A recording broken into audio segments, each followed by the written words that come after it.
हैं और तमाम पार्टियां करती हैं तो बड़े बड़े दावे और वादे किए जाते हैं, अपना दामन पाक साफ दिखाने की सभी पार्टियों की तरफ से कोशिश की जाती है। लेकिन जब एडीआर की रिपोर्ट सामने आई है तो वाकई ये चौंकाने वाली है रिपोर्ट।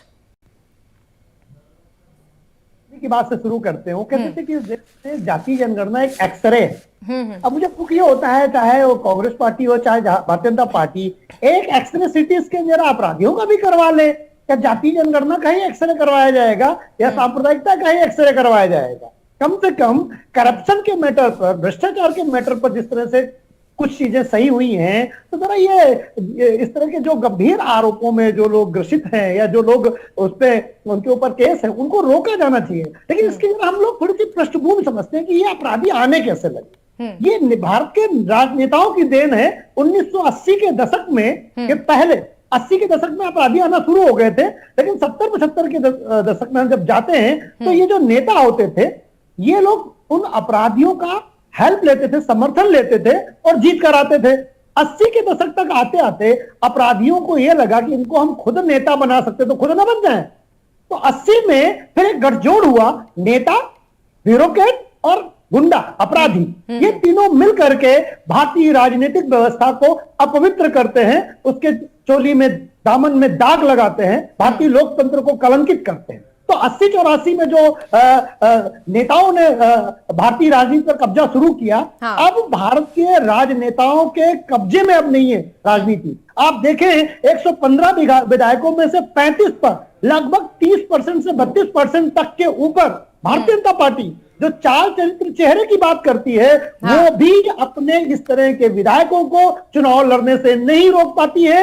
इतनी गंभीर समस्या है शिवानी जी राजनीति का अपराधीकरण। अगर अब हम कहें परिवार और भ्रष्टाचार के साथ साथ राजनीतिक अपराधीकरण भारत के लोकतंत्र को गंभीर रूप से कलंकित करता है, तो ये गलत नहीं होगा। और इसमें जनता के हाथ में नहीं है। जनता के पास तो एक समस्या ये है कि जिसको आप चुनाव में खड़ा करा दोगे, किसी एक को जीतना, जब सब अपराधी हैं तो जनता नोटा की जगह पर कोई न कोई नेता चुनता है, क्योंकि नोटा नहीं दबाना चाहता। चलो किसी को तो चुने, जब 4 खराब होते तो बोले कब खराब चुन लो। यहां पर अगर राजनीतिक दल थोड़ी भी पॉलिटिकल विल दिखाएं तो किसी संविधान संशोधन की भी जरूरत नहीं है। जो व्यक्ति दागी है उसको चुनाव मत लड़ाइए, अपने आप वो छट जाएंगे। लेकिन विनिबिलिटी के आधार पर, और दूसरा जो 1980 के दशक से अपराधियों का भारतीय लोकतंत्र में कब्जा हुआ है शिवानी जी, वो अभी कब्जा छूटा नहीं है। भारत के प्रधानमंत्री भी शायद उसको पूरी तरह से छुड़ा नहीं पा रहे।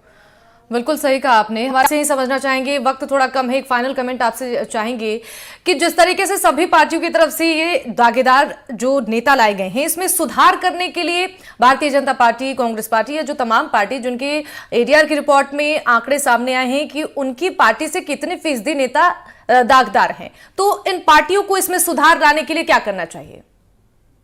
देखिए, जब कोई सामाजिक और राजनीतिक समस्या हो, उसका हल सिर्फ एक तरीके से निकल सकता है, वो है लीगल, कानूनी प्रक्रिया। जैसे कि सोमू ने कहा कि गंभीर अपराध में कुछ कमी आई है विधायकों के, उसका कारण ये है कि जो वकील होता है वो गंभीर अपराधी से कहता है कि चुनाव न लड़ना, अगर चुनाव लड़ोगे तो फास्ट ट्रैक कोर्ट में चला जाएगा, जो सजा 20 साल बाद होती है वो 2 साल के अंदर हो जाएगी। तो नेताओं में जो गंभीर अपराध में, जैसे आजम खान जैसे लोग उत्तर प्रदेश से लेकर के सब जगहों पर जो गंभीर अपराधी हैं और विधायक हैं, उनको सजा जल्दी मिल गई। तो लीगल तरीके से अगर शिवानी जी एक बना दिया जाए कि अगर जो भी विधायक लोग हैं, अब इनमें से जो भी गंभीर अपराध के होंगे विधायक बने, इनमें से लोग जल्दी सजा हो जाएगी। अगर इसीलिए गंभीर अपराधी अब राजनीति में आने से बचता है कि जो सजा 20 साल बाद मिलेगी वो 2 साल के अंदर मिल जाएगी और हमारी विधायकी अलग जाएगी, तो विधायकी भी चली जाएगी और हम जल्दी सजा भी मिल जाएगी। तो इसी तरीके से हमें भारत की पार्लियामेंट से उम्मीद है, अगर भारतीय संसद ऐसे कठोर कानून बनाए कि वो जो भी गंभीर अपराध में या अपराधी शामिल हैं, भले वो चुनाव में जीत जाते हैं, लेकिन साल 6 महीने के अंदर निर्णय आ जाए, उनकी विधायकी चली जाए। जैसे गंभीर अपराध में 2 साल से ज्यादा सजा की है, ये सजा 6 महीने वाला कर दें कि 6 महीने के ऊपर जिसकी सजा मिलेगी वो विधायक नहीं रहेगा। अपने आप अपराधी चुनाव लड़ने से खुद मना कर देंगे, उनको टिकट देने की बात होगी, कह देंगे भैया हमें टिकट चाहिए ही नहीं। तो इस तरीके से लीगल रिफॉर्म करके हम सोशल और पॉलिटिकल प्रॉब्लम को सॉल्व कर सकते हैं। बिल्कुल सही कहा आपने, बहुत बहुत शुक्रिया।